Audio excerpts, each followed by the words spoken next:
the construction and the cracks.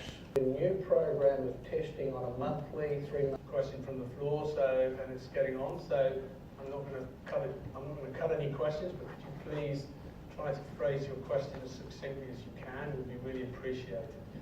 Sir, next question. Good afternoon, Mr. Chairman, board members, and fellow shareholders.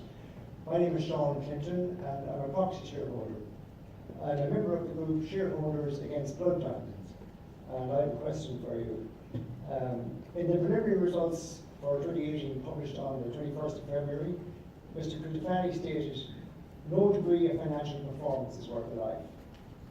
However, just 4 days later, on the 25th of February, an independent UN report into the investigation of the killing of 183 Palestinians and maiming and injuring over 6,100 others with live ammunition in Gaza in 2018, found that the Israeli military may have committed war crimes and crimes against humanity.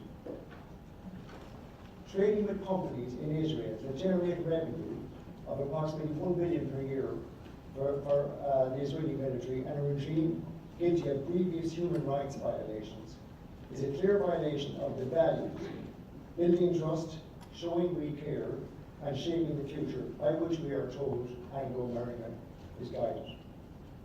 If Mr. Kutafani's words mean anything, and our customers are to believe our diamonds aren't tariffs by bloodshed and violence, then why are De Beers and Forevermark continuing to trade with companies in Israel that are generate revenue used to fund war crimes and crimes against humanity?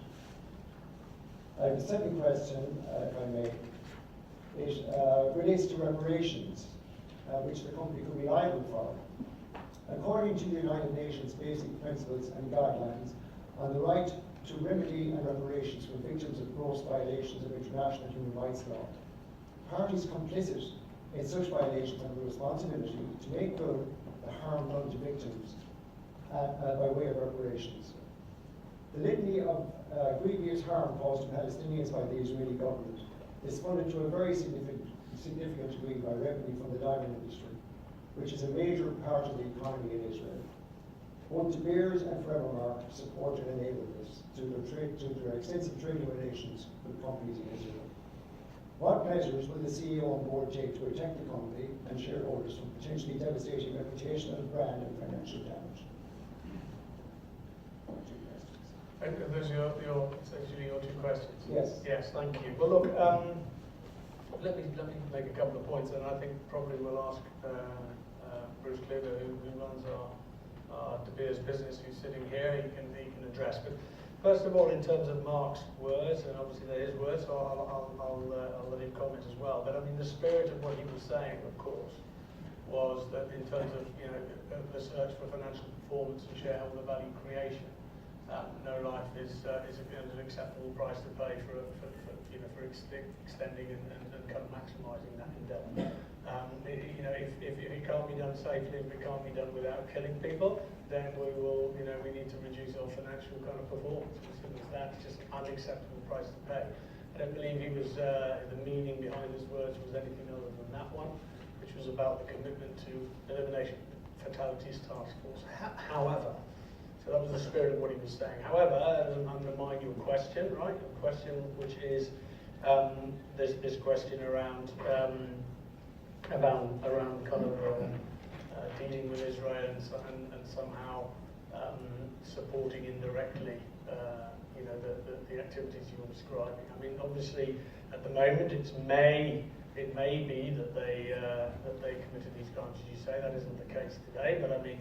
It's a political view and a judgment. I'll come back to that. But just before we deal with that kind of general point, because I think Israel is one example, you're asking a point of principle which would apply anywhere. Bruce, why don't you just give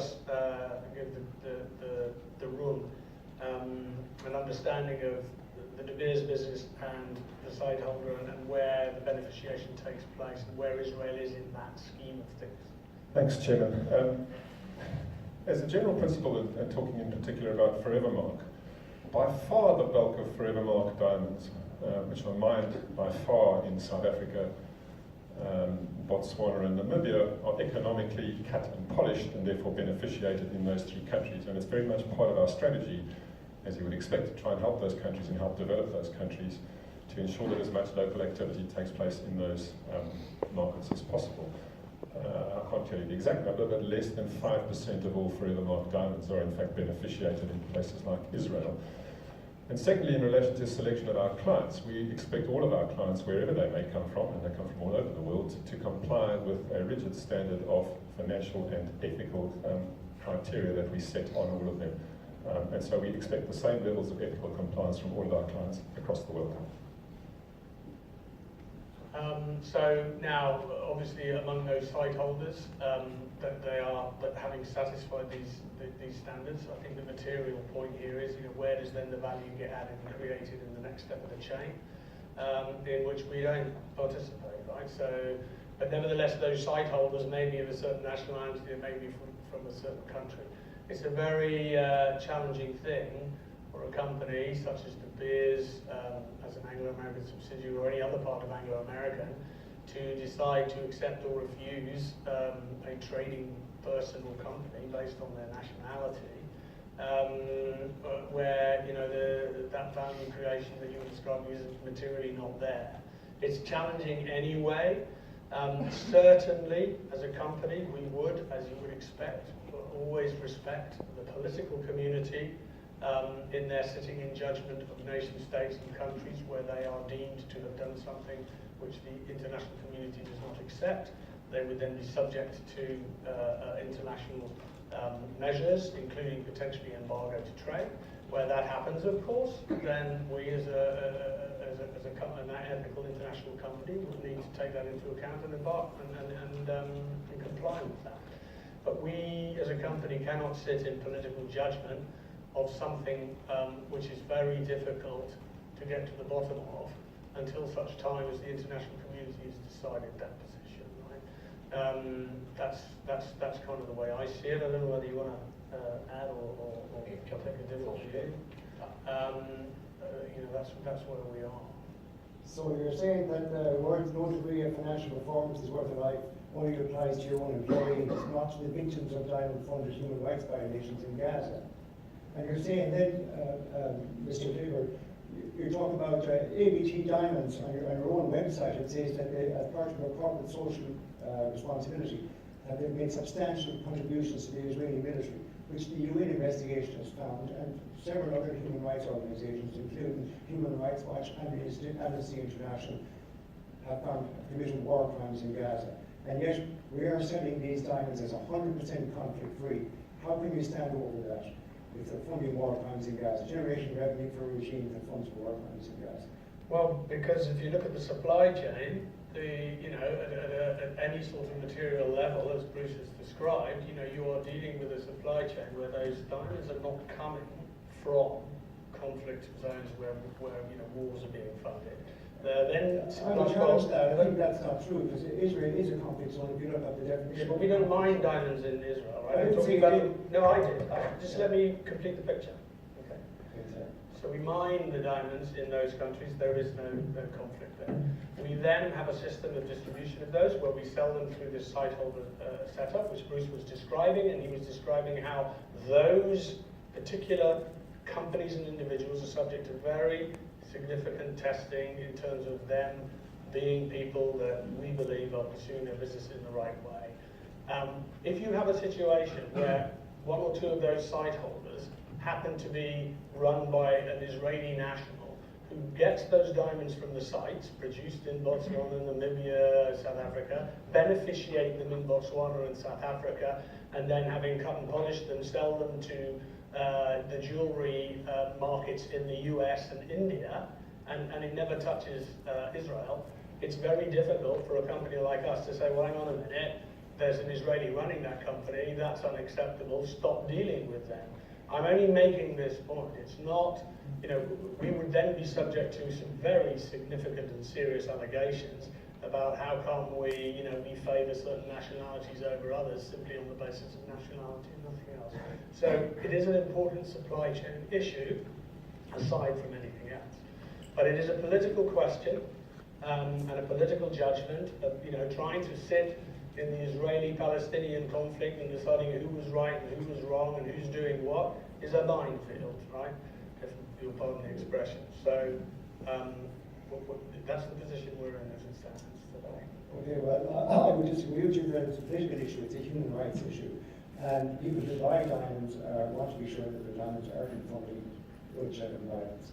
And as far as our engineers are concerned, we can't be sure of that if they're donating to the Israeli military, which they are. And I didn't see any of you beforehand. The group shareholders against blood diamonds have produced a small booklet, and I'd like to give you a copy each as you order them down below. And leave it at that then, that's okay. Sorry, you wanted to see us?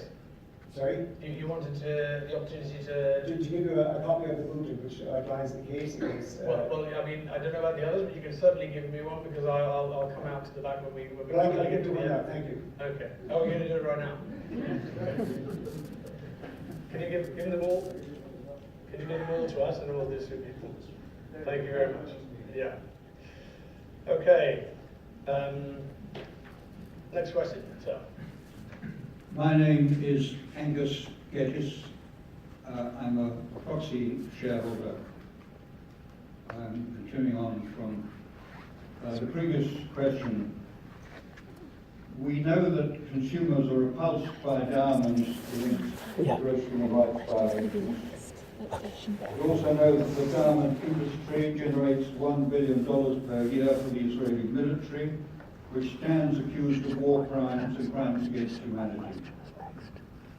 Will Anglo-Americans take steps to ensure that De Beers and Forevermark terminate their business relationships with companies in Israel until we can be certain they are not generating revenue used to fund violations of international human rights law? And more generally, how will the company deal with the threat to Anglo-Americans' integrity and share value posed by marketing diamonds as conflict-free when they have generated revenue used to fund gross human rights violations at the cutting and polishing stage of procurement?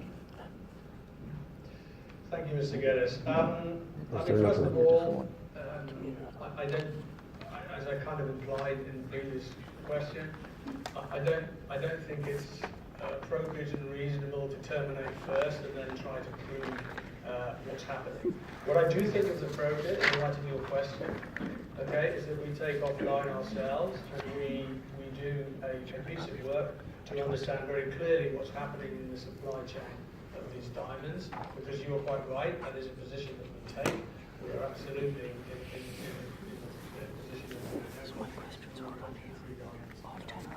so we will look at that. If we think there's an issue or a problem there, then of course we will, we will seriously consider what we're going to do about that. But I don't think we can go and march in.